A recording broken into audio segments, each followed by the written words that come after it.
Good evening, everyone. Good evening, Jai Hind. I hope I am properly audible and visible to all of you.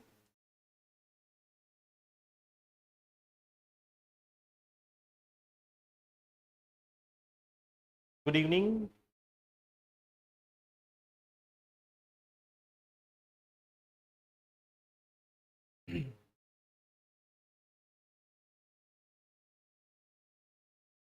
So I hope I am properly audible and visible to all of you.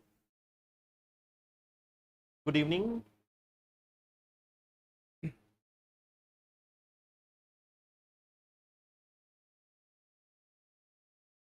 Okay, so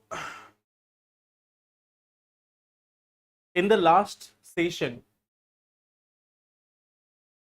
we were talking about various topic, like we have discussed about nickel also. We have discussed about this Axiom 4 mission also. At the same time, we have discussed about United Nations Population Fund report about India's population. And at the same time, we have also discussed about neutrinos. Okay. So these were the topics which we have discussed in the previous session.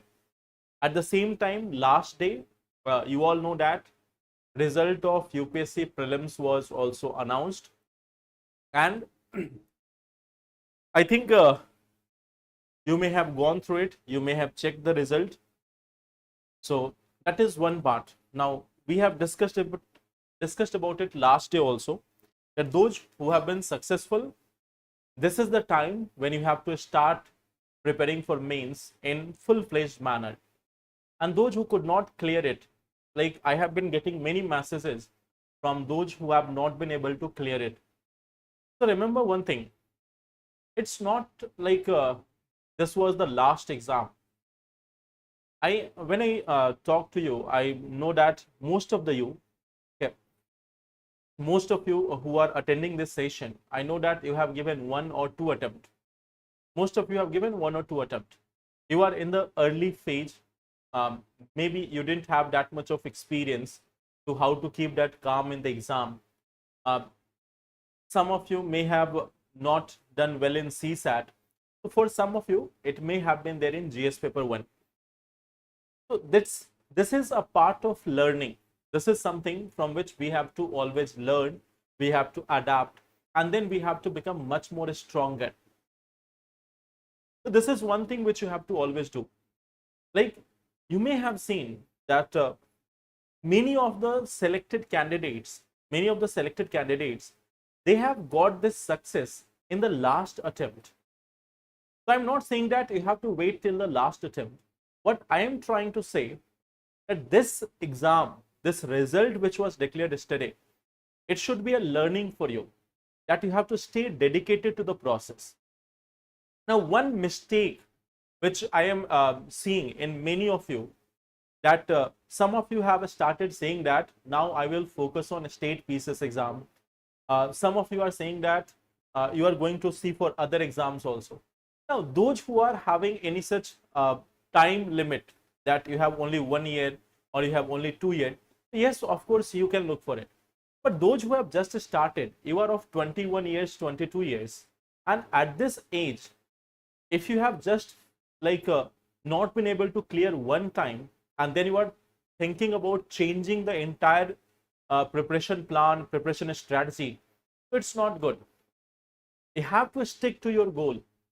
You have to stick to your goal. You have to stay dedicated to it. You have to stay committed to it.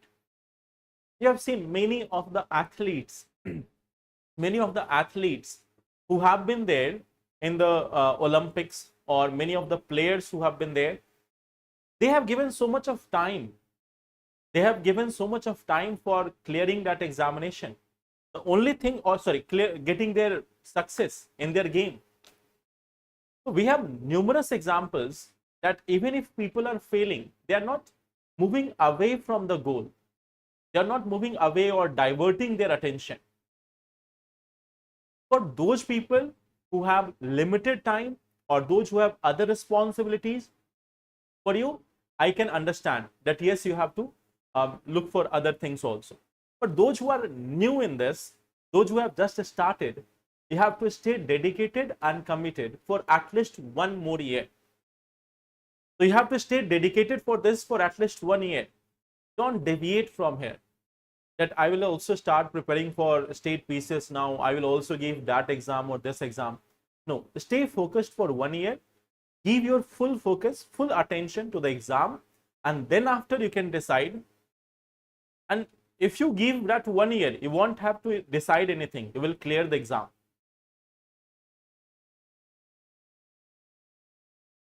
Okay. I purchased your batch of current affairs in the app. I made the payment, but it's showing that payment has failed. Okay, what's your name? What's your name? Like right now it is showing, Shiv Shankar, your age is 21 years. At 21 years, I was not even thinking about something.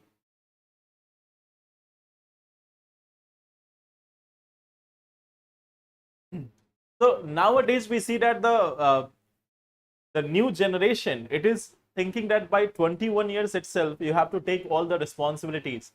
Nowadays, there is a trend that by 25, you should have your own house. By 30, you should become billionaire. By 35, you should have all the success in the world. No, it can take your time. So don't worry about it. Naviullah. Okay. I will just give me 1 minute. I will send your name to the team. Naviullah. Okay. I will mention your name to the team. They will contact you. Okay.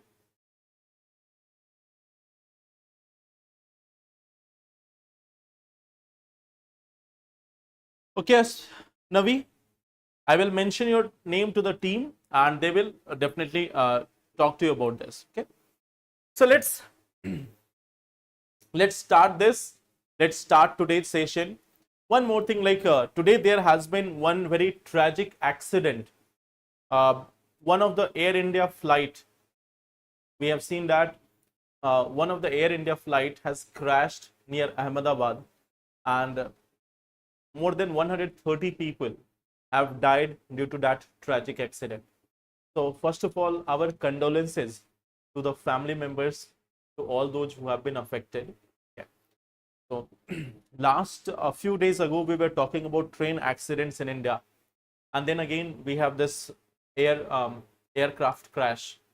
Generally in India, aircraft crash is not there. Generally, we see that most of the time it is quite safe. There have been troubles, but we have been able to manage through it. But this time it has been very tragic accident. Okay. So there itself, we have seen that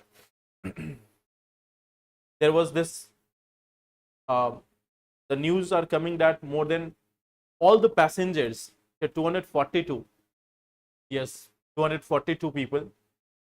So that's very tragic accident.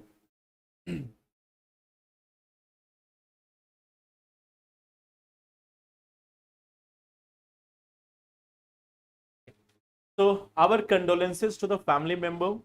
Our this is something which breaks the entire family. It is quite generally for those people who are reading the news, it may be just a number, or it may be just like a news article. But for the family members, it is quite tragic. For those who are affected, they only can fear that, they only can feel that pain, that suffering, and it is not for 1 day or 2 day. It remains throughout the lifetime. So yes. So let's start our discussion. If any other question is there, we will discuss that at the end. Okay. The topics which we are going to discuss today, the first topic is with respect to India-US trade agreement. That is part of your international relation. Second topic is again from this section, IR section, India and High Seas Treaty. The third topic is from Science and Technology, and this is about AI in healthcare. And fourth topic is about Golden Passport, a miscellaneous news article. A miscellaneous news article. So these are the topics which we are going to discuss in today's session. But first, we will start with some practice question. First, we are going to start with some practice question. So here we have the first one. Consider the following statement. Nickel is used for production of stainless steel. Nickel is essential for manufacturing lithium-ion batteries in electric vehicle. China is currently the world's largest nickel producer. So which of the statement given above is are correct?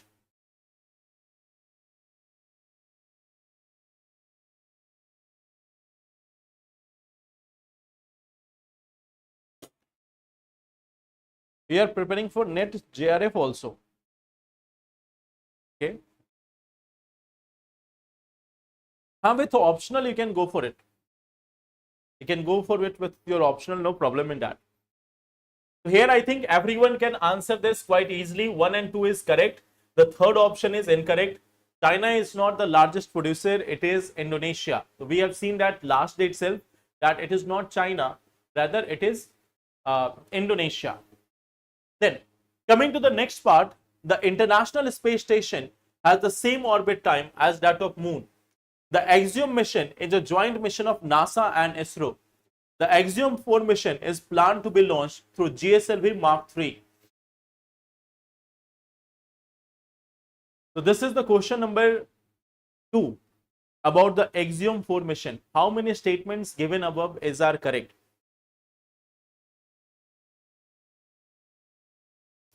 This is question number 2.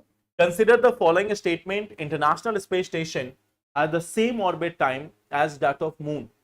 Second is saying the Axiom mission is a joint mission of NASA and ISRO. Third is saying that it is planned to be launched through GSLV Mark III. Question number 2.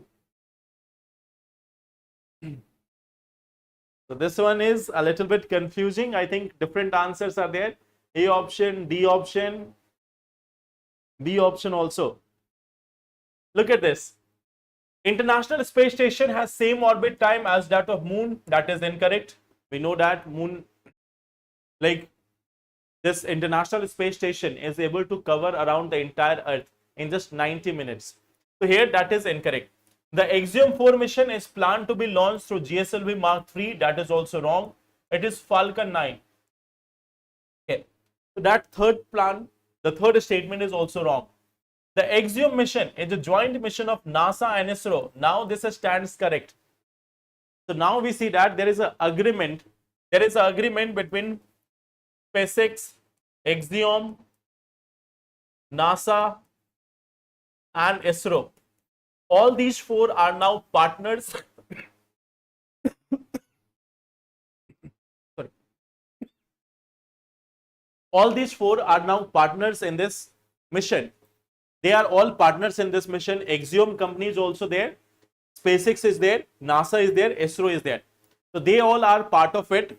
So second option is correct. So here the answer is option number A, only 1. It is not writing that it is joint mission of NASA and ISRO only. It is simply saying it is a joint mission of NASA and ISRO. So that is correct. Now, the next one is, initially it was considered simply as a private mission, but now there is an agreement between all these 4. So consider the following statements. India's total fertility rate is just above the replacement level. India's population is supposed to peak by the end of the century. 68% of India's population is within the working age group.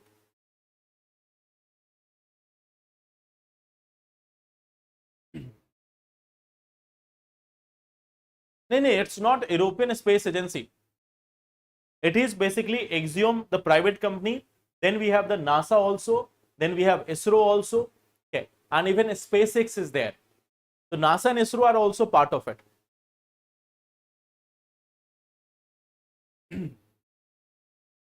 Question number 3.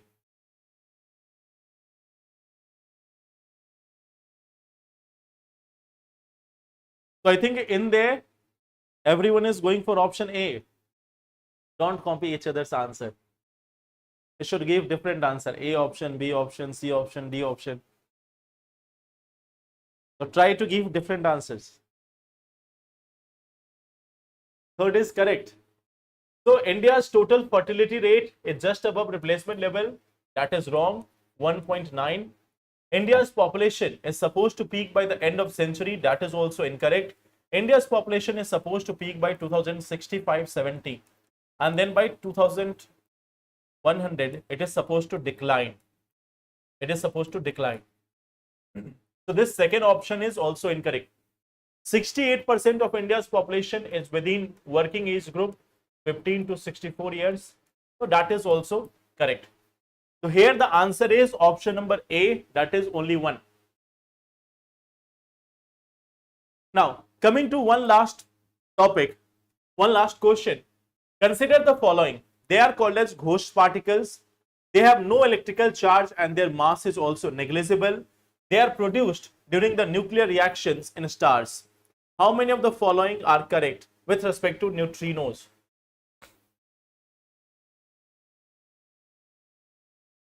How many of them are correct with respect to neutrinos?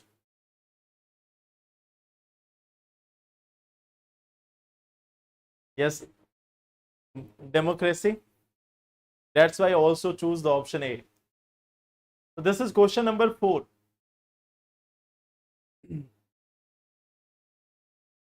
Okay, B option, A option, B option. Now this question is good. There are different answers.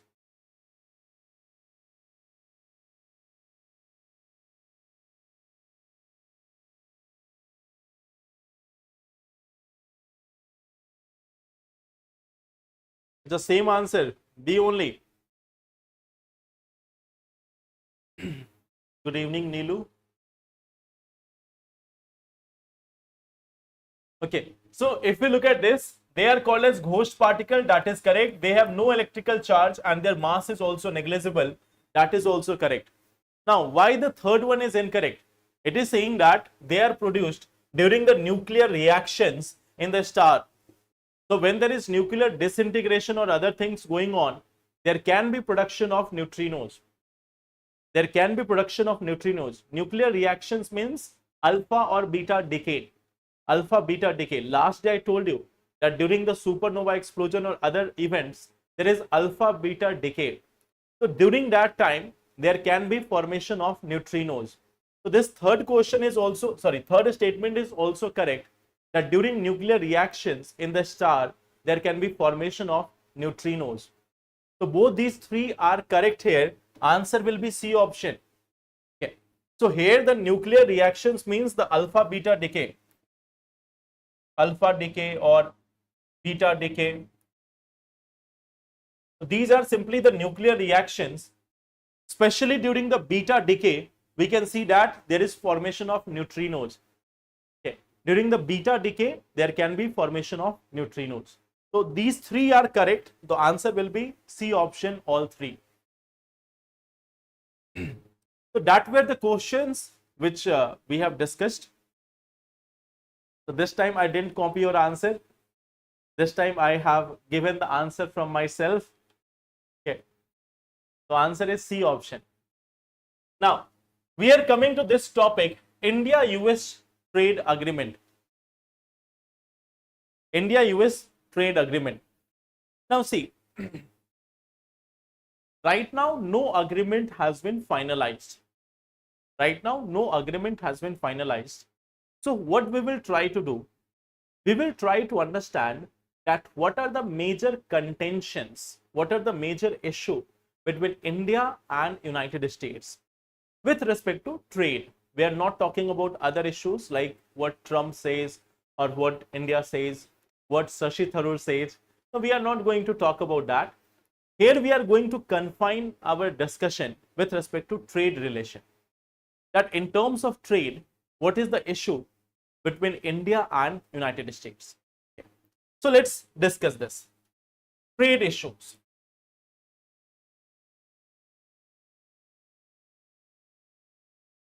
Now you all have seen this part that recently United States has said that they are going to impose very high tariff on Indian products. Okay. So they are like imposing 25% tariff on steel and 10% on aluminium. Okay. So what we see that high tariff imposed by imposition of high tariff on steel and aluminium. So that is one of the challenge that USA has imposed high tariff on this, like the steel and aluminium in India. Okay. Then second part is, like from the US side, US also claims that India has put, like this is from India's side. From the United States also, it is being said that India is the country with one of the highest tariff on US goods. Okay. So high tariff by India also, high tariff by India on several US goods. Especially we have seen in case of automobiles. Although right now these things have been relaxed, especially with respect to electric vehicle, there have been some relaxation. But what we see that, and we have discussed this in the previous classes also, that India has been imposing very higher tariff on US goods also. Then one another part which is an issue between India and United States, US wants to enter India with its agricultural and dairy products. And you know that India doesn't allow that. Okay. So US wants to enter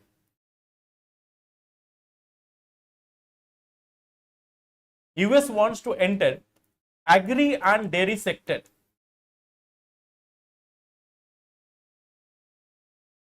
in India. Like US wants to bring its goods, bring its agricultural goods and dairy goods in India. And India doesn't simply allow it. Okay. So here, restriction by India, here we see that there is restriction by India due to farmers' issues.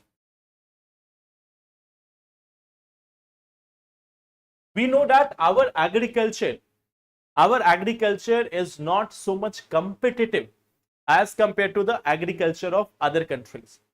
So if we are going for allowing US, Australia, New Zealand or other European countries to send their agricultural goods in India, that is going to create a huge challenge for us. Okay. So this is one of the part. Okay. Then also US wants more access. US wants more access in digital market also.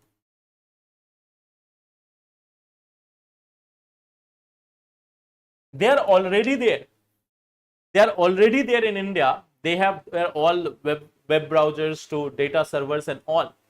But they want more and more access in India. And these days, India have started to ask for data localization. India has been asking the companies like Google, Apple or others to have their data stored in India. They're also asking these companies to pay various taxes. At the same time, there are so many rules through which they have to pass through. Like Twitter is also in troubles with the government. Facebook and others, they are also facing challenge. Okay.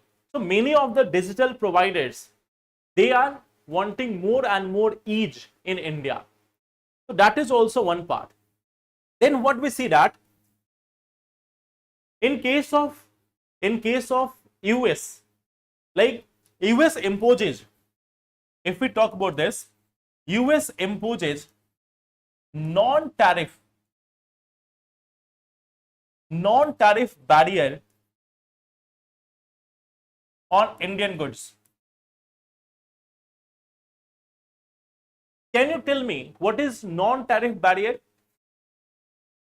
Can you tell me this part, that what do we understand by non-tariff barrier? No formal FTA is there. Yes, absolutely right.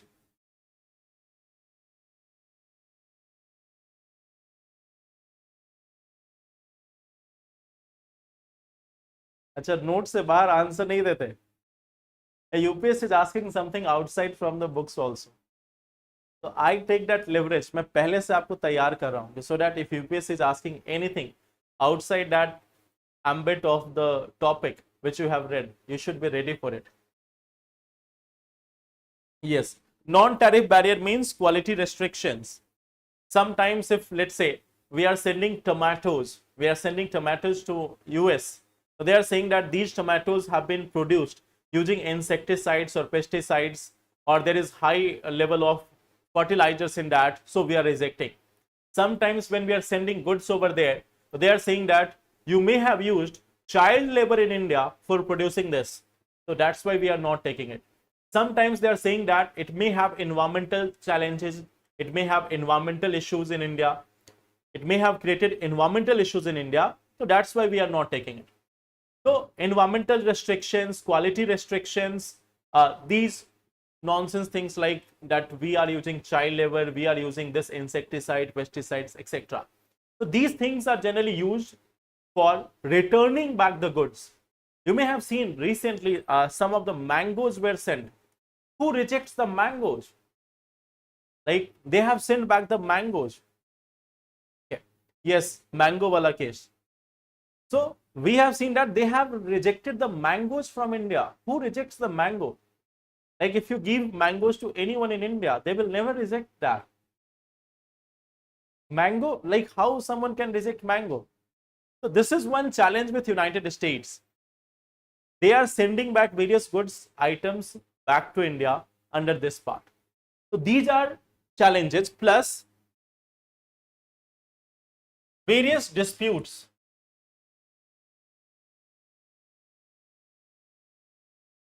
between India and US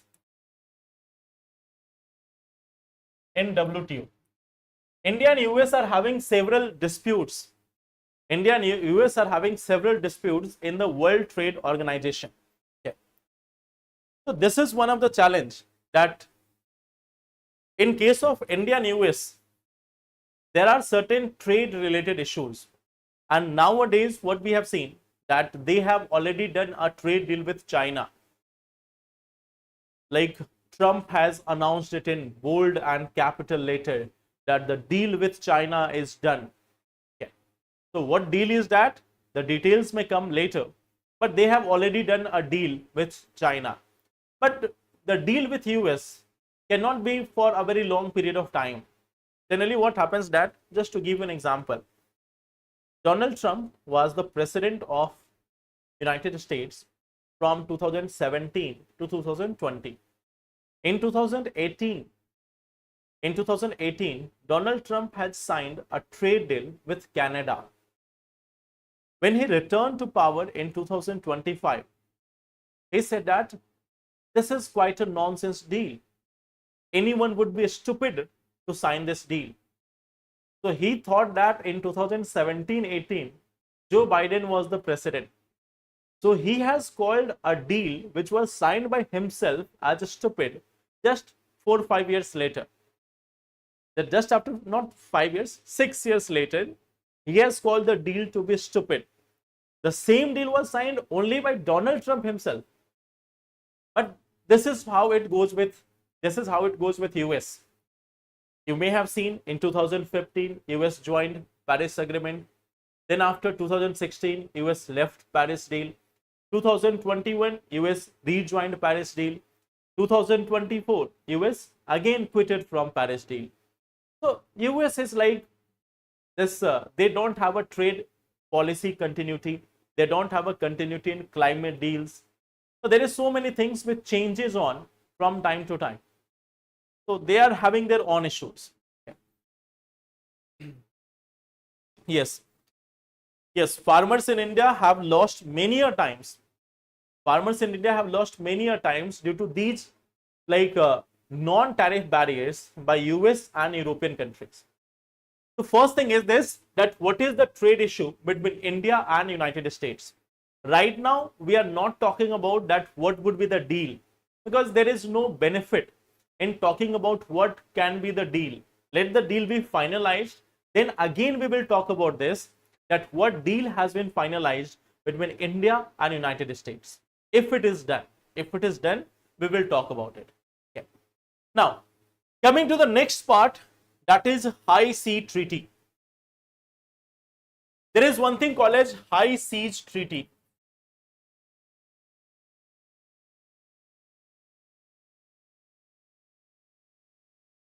So can you tell me, like, what exactly is High Sea Treaty? What exactly is High Sea Treaty? Not High Sea Treaty. Tell me about this first. What exactly is High Sea? What is High Sea?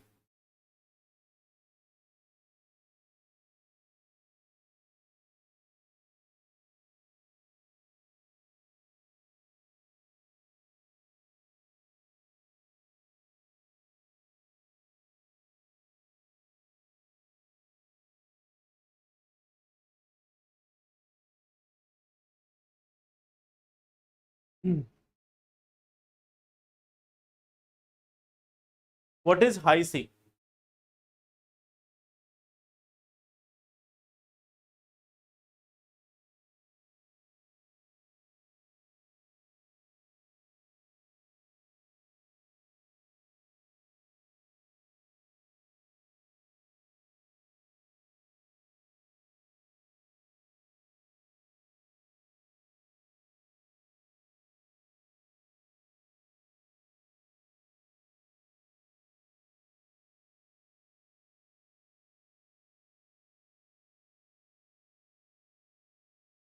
Yes. So the area, no, high sea is high sea doesn't mean that we are talking about depth of the ocean. The area beyond this is our high sea. The area beyond the exclusive economic zone or area beyond the 200 nautical mile, that is considered as high sea. Okay. So what we see that the area beyond exclusive economic zone is what we call as high sea. So first thing is, what exactly is high sea? Generally, if a country is there, like suppose we have India, so up to 12 nautical miles, it is the territorial water. It is the sovereign water. So up to 12 nautical miles, no country can enter this area with their weapons or with their ship or anything, because it will be considered as a breach. So without the permission, no one can come here. Without permission, no one can pass through there. It is a sovereign water. It is like crossing border. So up to 12 nautical miles, it is a border there. Then up to 200 nautical mile. Beyond that, up to 200 nautical mile, it is exclusive economic zone. It is exclusive economic zone. So country have the right to tap the resources from there, but it doesn't have the sovereignty over that area. So countries can have their ships also passing through that area. They can easily pass through that exclusive economic zone. Okay. If a military is coming nearby, they have to inform. So what we see that there is an exclusive economic zone that is up to 200 nautical mile. Now beyond the 200 nautical mile, it is high sea. So high sea is a global common, means no country of the world has any right over the high sea. So high sea, if we look at this, high sea, it is not in control of any country. Not in control of any country. So this is one part. This high sea is not in control of any country. So now there is this one thing. There was a treaty which was finalized. This treaty is called as Biodiversity Beyond National Jurisdiction. The name of the treaty. There was a treaty for this, and the treaty is Biodiversity Beyond National Jurisdiction.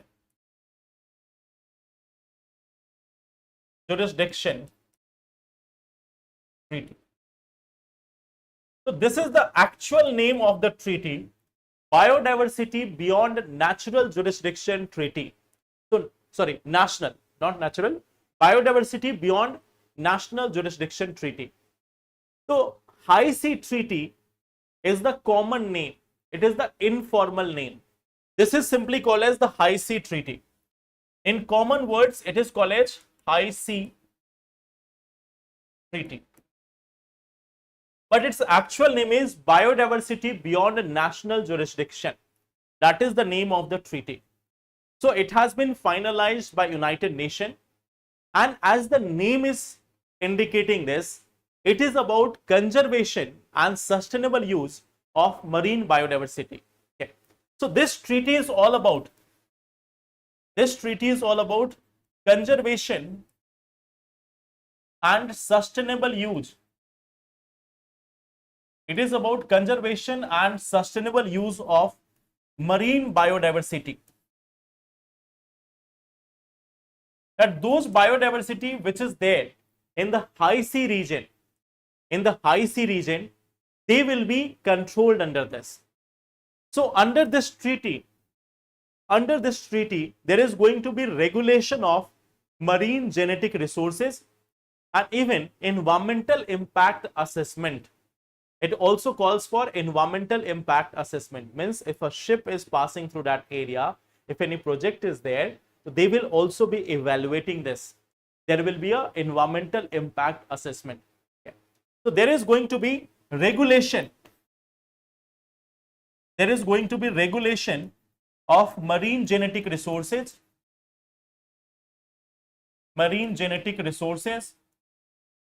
and also environmental impact assessment.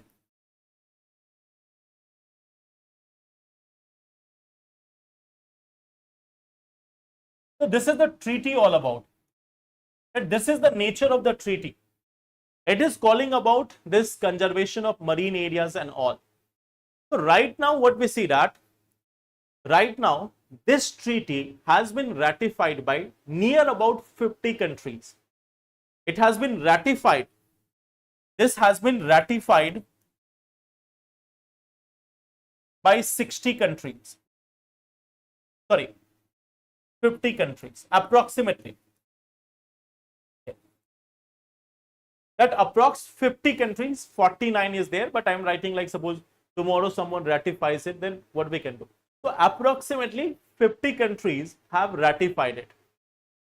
Now what we see that it requires for becoming for coming into force, for becoming enforceable, it requires a ratification from minimum 60 countries. Okay. To become enforceable,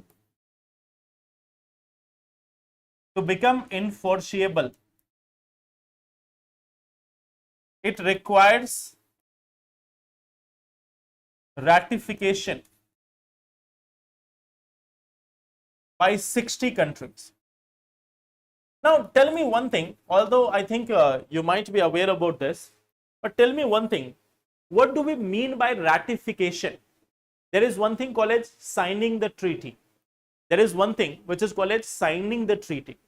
And there is another thing called as ratification of the treaty. So what is the difference? What is signing of a treaty? What is ratification of a treaty? हाँ, अभी 49 है. That's why I am written approximately 50. I was saying that this part. 49 है, अभी 49 है. I am writing approx.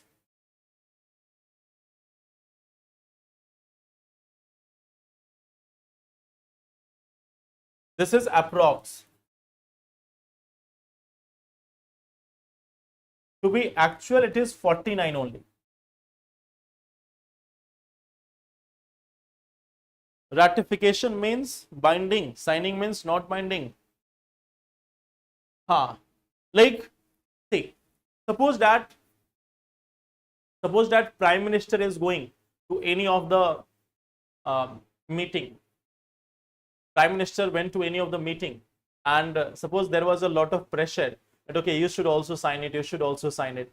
So there again, if Prime Minister signs that treaty also, then also it doesn't becomes enforceable.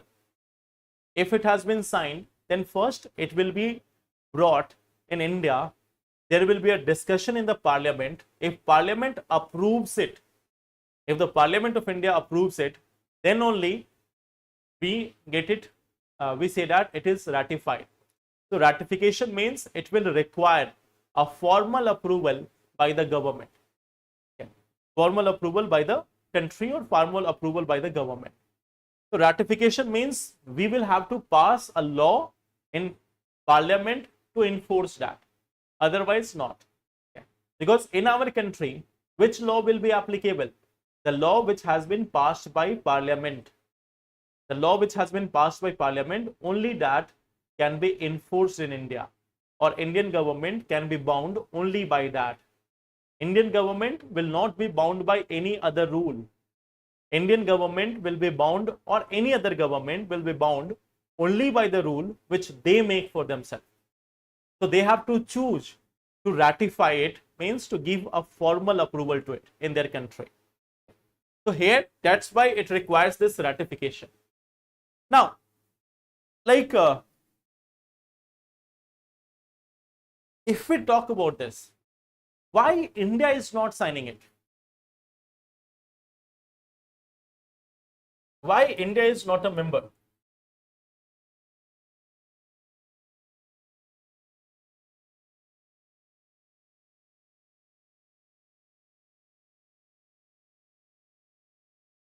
Why?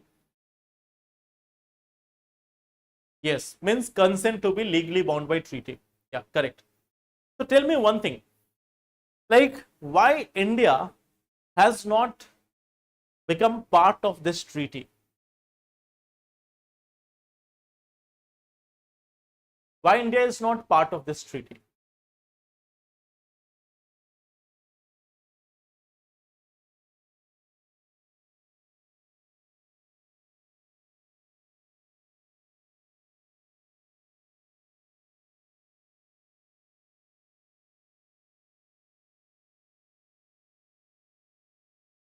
Any idea about this?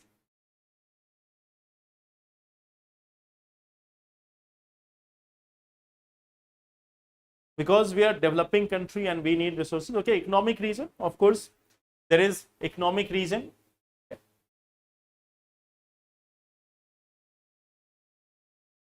Economic factor. Then not good for, we are talking about high seas. We are talking about high seas. We are not talking about the exclusive economic zone. But there is one thing, like what we see that in the regions, like suppose that if we are talking about high seas, so if you consider this,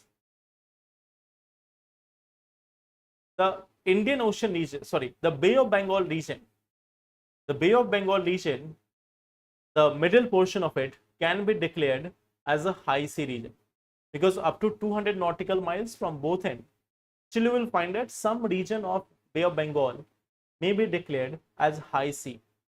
And if India becomes a party to this, so India will have to adhere to its rules. And in this region, India wants its strategic presence. India is not going to lose Bay of Bengal just because for becoming a member of High Sea Treaty. Okay.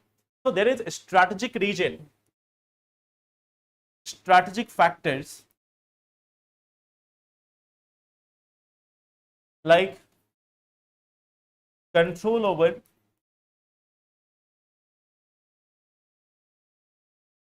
Bay of Bengal region and Indian Ocean. This is one of the part. Then India is also concerned about technological feasibility. India is also concerned about this technological feasibility about extraction as well as conservation. Plus conservation. So India is not very much like India is saying that its technological feasibility, that we will be actually able to save this high seas and all. So that seems like a distant dream. Okay. Then we also have concern over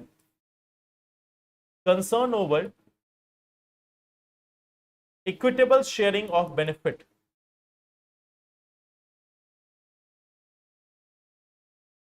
Equitable sharing of genetic resources.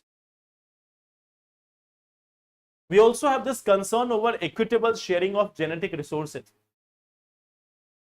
India has been saying that we already know that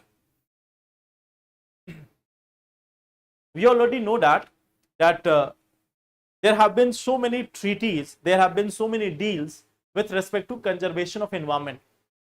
There have been so many treaties and deal with respect to conservation of environment. How many of them are successful? So we are just looking at forming international treaties, international organization, but how many of them are actually working? So that is also a challenge which has been highlighted by India.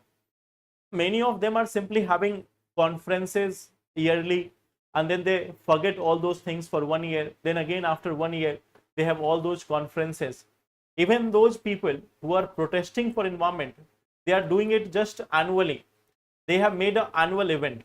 If there is a COP of UNFCCC, they go to various countries, they protest there for 10 days, 15 days, and then they also go back to their homes. Okay.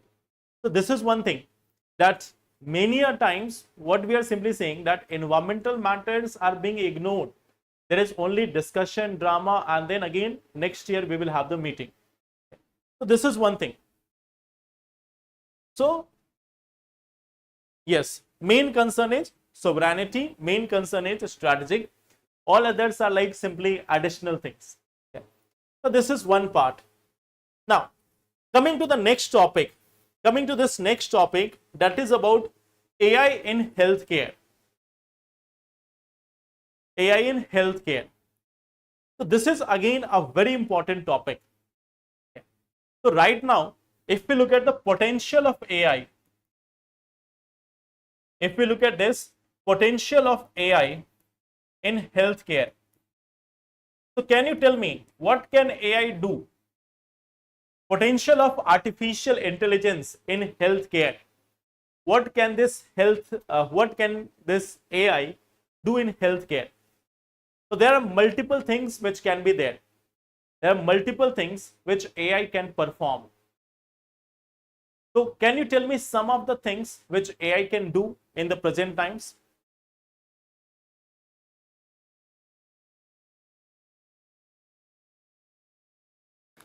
Can you give me some example what AI can do in healthcare?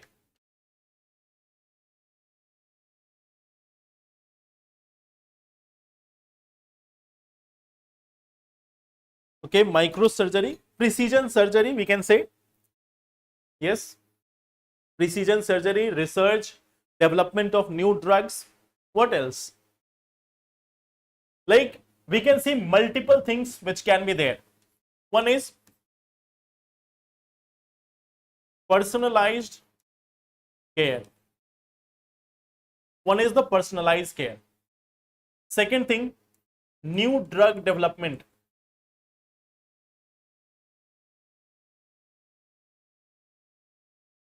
Super fast clinical trials. Lab tests and diagnosis.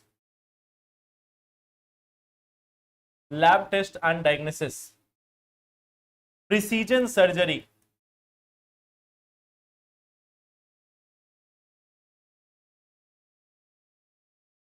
But this does not mean that next time if you are having any such problem, just search it on Chat GPT, that if I'm having these symptoms, what medicine should I take?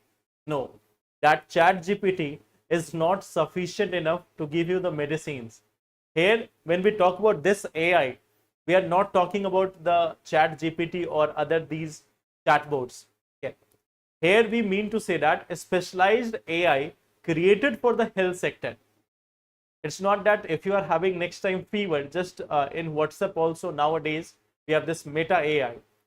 So don't ask from that if I'm having cold and all, what medicines I should have. That is not the ambit of the AI which you use. Okay. Here when we talk about the AI, it is a specialized AI for medical purposes. Okay. So that is also one thing. Then here again, Telemedicine can be possible because of this. Okay. We can also like have development of new vaccines.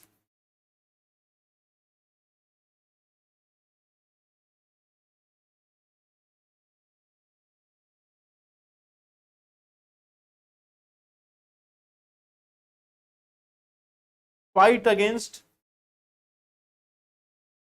antimicrobial resistance.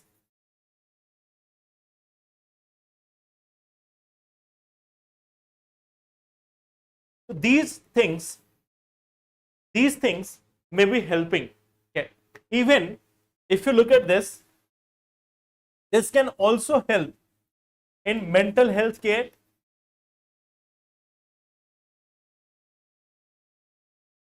Mental health care. So there also it can be useful. Okay. For senior citizens, geriatric care. Geriatric care means for the senior citizens. So there again we can use AI. So AI can be used for all these things in the case of health sector. Okay. So this we can see that these are the potentials. These are some of the potential uses of AI in case of healthcare. But then what is the challenges? Okay. What is the challenge? Okay. So what we see that the challenges. Now, as per the article which has come in this newspaper, The Hindu, okay, so many expert members have pointed some specific challenges. Okay, they have they have given some specific challenges, and what are those challenges? AI is not able to distinguish between various medical condition without human help. Okay. So what we see that lack of ability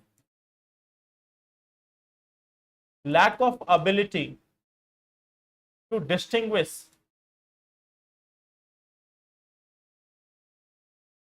between different medical condition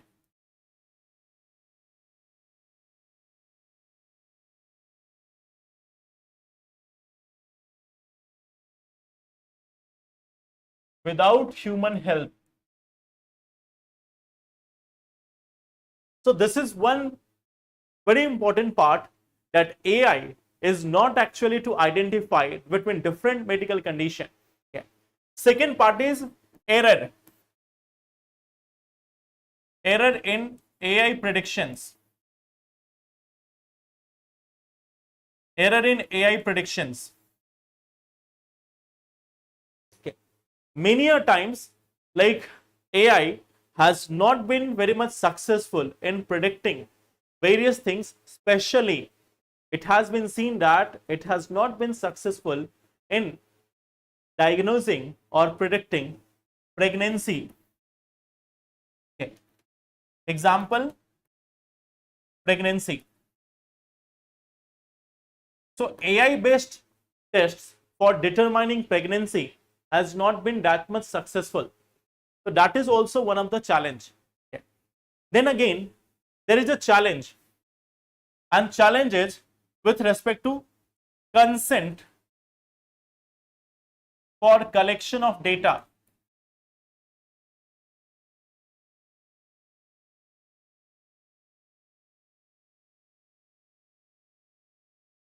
Now, just to give you an example, suppose that you are going to a doctor.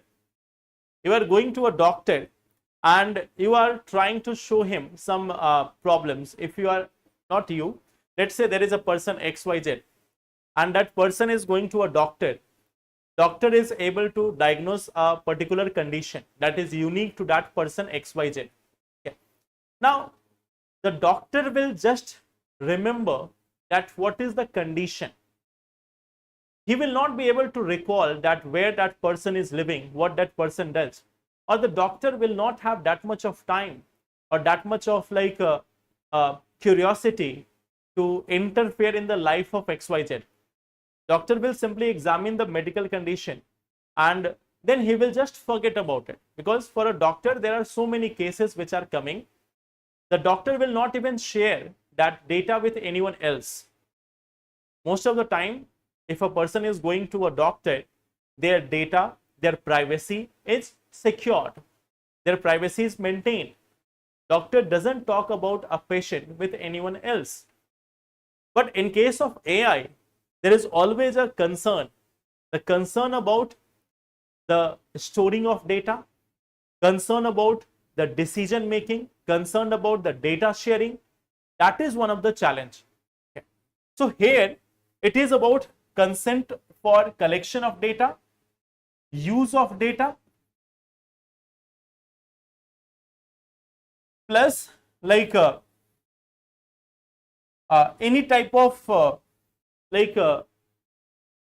it can be used for, like, say, AI data can be used by the insurance companies or other things for, again, like targeting a particular population.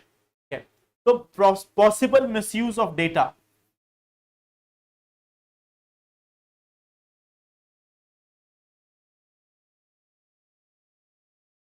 Because AI system has that capability that it can store huge amount of data. It can store huge amount of data, and that can become a challenge. There is another challenge, and that is lack of robust regulatory framework.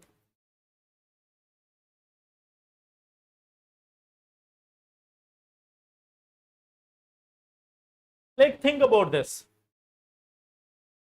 In the last few years, what we have seen, that we have got so many laws. We have got so many laws, so many discussions in parliament about various issues for which even there is no such requirement of giving that much primacy, or that much discussion is not even required. So we have been using the very limited time for various trivial issues, various non-important issues. But the AI related framework which needs to be developed, for the last 10 to 12 years, there have been a continuous demand that now we are using more and more computers, we are using more and more internet, we are using AI, we are using social media. So we need to have a robust policy framework. But despite all these things, despite all these demands, there have been no such regularization, no such robust framework with respect to AI or others in healthcare sector. So that is also one of the challenge. We are not having the laws, proper laws for use of AI or other things. So this is one of the issue with respect to AI. Now, what is the way forward? Okay. Way forward, if we look at this, what is the way forward here? It is being suggested that we need a human oversight mechanism. We need a human oversight. That it's fine that you can use AI system. You can use AI system, but not without the humans. Second thing is regulatory framework.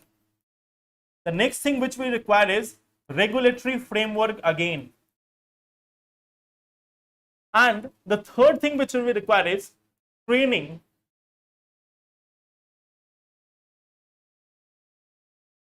Training of medical practitioners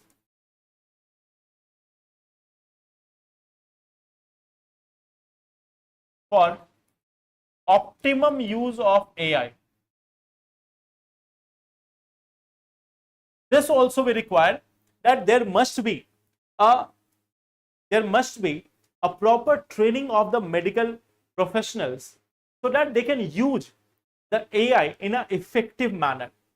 And one more thing is, we need indigenous AI system. We require also the indigenous AI system. We also require indigenous AI system So that is also the requirement in case of India. Okay. So these are the parts of AI. Okay. Yes, bias in algorithm, lack of, yes. So that is also one challenge, like lack of data and all other things are there. Okay. So this is one part, like what is the challenge with respect to AI. So here I am giving you a question also. The question is, discuss the potential of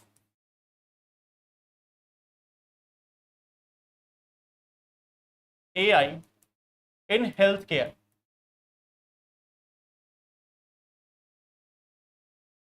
Also highlight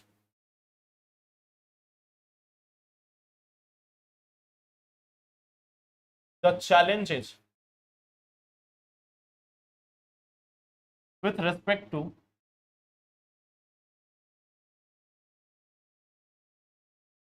AI in healthcare. So this is one thing which you can write. Okay. So discuss the potential of AI in healthcare. Also highlight the challenges with respect to AI in healthcare. So this is one question which you can write, and in tomorrow's session, in the beginning of the class, we will discuss the answer for it. So tomorrow we will also discuss the answer for this one question. Okay. Now one more smaller topic which we have to see here, and that is about the golden passport scheme of Malta. Okay. So just a little bit of information that what it is over there. Okay. So look at this. Malta. Malta is a small country here. If you look at this, Malta is a small country over here. Okay. And it has started a scheme. Okay. That scheme was like this: citizenship by investment. There was a scheme called Golden Passport, that if a person is there, if a wealthy foreign national is there, if they want, they can come to Malta, they can invest huge amount of money in that country, and from there they will get the citizenship of Malta. But Malta is also a member of this European Union. Okay. So what happens that if they are issuing that passport, so by the use of that passport, the people can easily travel to various other countries of European Union. So that is one of the concern, that Malta was giving this citizenship for some money. Malta was selling this citizenship. In fact, you can say that Malta was selling the citizenship of European Union. Okay. So this Malta is part of European Union. So if they are giving a citizenship to someone, so they automatically become the part of European Union. And then after, they can move in any part of European Union without any restriction. So that's why what happened, that this golden passport scheme of Malta has been scrapped by European Union. Okay. They have said that no, it will not be applicable. So that's why this news is there. Okay. That the European Court of Justice, so they have, like, their scheme is CBI. CBI stands for citizenship by investment. So this is also called as the golden passport. This is called as golden passport. So here, if someone is getting the citizenship of Malta, Malta is a part of European Union. So now they can travel in any part of European Union without any restriction. So that was one challenge. Second thing is, they have also a policy called as RBI. So RBI stands for not Reserve Bank of India, residence by investment. So it is called as golden visa. Golden visa. Okay. So those who are like they are getting a residence, they are getting a domicile over there. So domicile is different from citizenship. Okay. So generally they will remain citizen of any other country, but they can have residence in Malta. So what we see that there is one provision of RBI, residence by investment. So if any foreign national is there, if they invest good amount of money in Malta, they will get the residence, they will get this right to residence, or they will become a resident of this Malta nation. At the same time, we have CBI also, not Central Bureau of Investigation, rather it is citizenship by investment. So here, if they are investing good amount of money, a higher amount of money, they can also get this like citizenship in Malta. And once they become citizen of Malta, they become citizen of European Union. So that is why it has been scrapped by European Court of Justice. Okay. So this is two things. It is not very much important for exam, but this was one funny news going on. Okay. And I have a special connection with Malta. Okay. I have this special connection with Malta, so it was there in the news. That's why I'm discussing this. You should know about Malta. Malta is a very important nation in Mediterranean. Okay. Yes. हाँ, India के लोग scam करके वहां भाग सकते हैं, and then they will come on podcast. Okay. So that is also one thing. Nowadays there is a fashion of podcast. Okay. I can go to Malta, but not by golden passport, simply by visa, not even golden visa. From Malta, we can have classes from the middle of Mediterranean. Okay. So that is, hey, you can see the location of this country. Just see it. It is in the middle of the Mediterranean. On one side, you have Africa. On one side, you have Italy. Okay. Here you have Spain. Here you have Turkey. Here you have Greece. So it's a very important location. Okay. Okay. So I hope that is clear.